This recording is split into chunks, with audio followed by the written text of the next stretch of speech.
Hello viewers, in this video I will show you how to disable comments on YouTube videos. So this is a very easy process. I will show the step by step process of doing it. It should work on your iOS as well as Android device.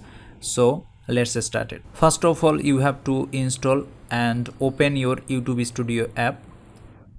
Then you have to go to your video library by clicking the three line option at the top left corner. Then you have to click on videos. From here you have to select the video you want to disable that video comment. So I'm selecting this video. After that I have to click on this pen icon and it is the edit icon. I'm clicking here. Then this option will come. From here you have to click on advanced setting. Then you will get this option, allow comments. This is enable now, so anyone can comments in your video. If you make it unenable, then no one can comment in your video.